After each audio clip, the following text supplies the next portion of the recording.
موت کسی کے ہلاک کرنے سے باز نہیں رہتی، اور جو لوگ پیچھے رہ جاتے ہیں وہ پہلے والوں کی حالت دیکھ کر بھی گناہوں سے باز نہیں آتے۔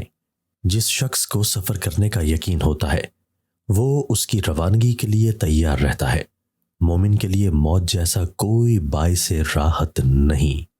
موت کے اچانک آ جانے کے وقت دل کی خواہش اور آرزوئیں سب خاک میں مل جاتی ہیں اور ذلیل و خوار نظر آتی ہیں۔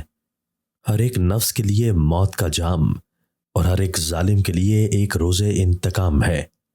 یہ کم ہوتا ہے کہ جب کوئی چیز پیٹھ پھیر جائے تو پھر وہ واپس آئے۔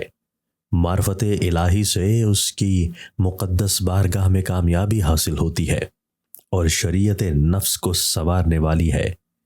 معرفت الہی کا ثمر دار فنا سے کنارہ کشی کرنا اور ایمان کا ثمرہ دار بقا کی طرف راغب ہونا ہے۔ مروت اور مردانگی سے بڑھ کر کوئی چیز زیادہ بھاری اور وزنی نہیں، اور جوان مردی سے بڑھ کر انسان کے لیے کوئی چیز زیادہ باعث زینت نہیں ہوتی۔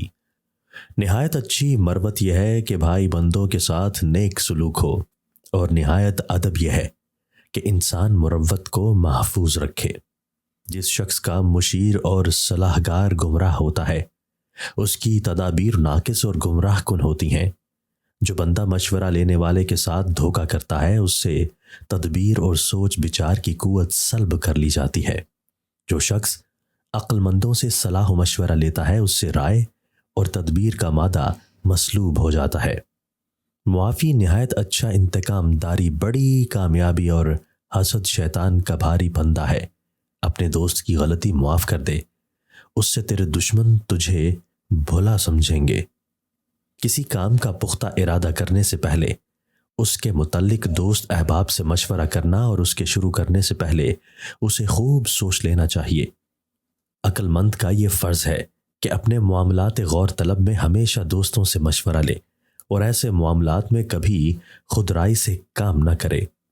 جو آدمی روزانہ 3 گھونٹ گرم پانی پیے 70 سال تک 4 چیزیں اس کے قریب نہیں آ سکیں گی: بڑھاپا، بیماری، بدعقلی اور گنجا پن۔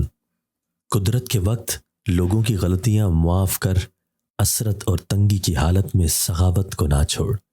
فاقہ اور تنگ دستی کی صورت میں ایثار اختیار کر تاکہ تجھے ہر طرح کی فضیلت حاصل ہو۔ بھائی کی لغزش اور غلطی معاف کر دے، حد شرعی کو جہاں تک ہو سکے ٹال، اور جو بات بالتصریح تجھے کہی نہ جائے اس سے درگزر کر۔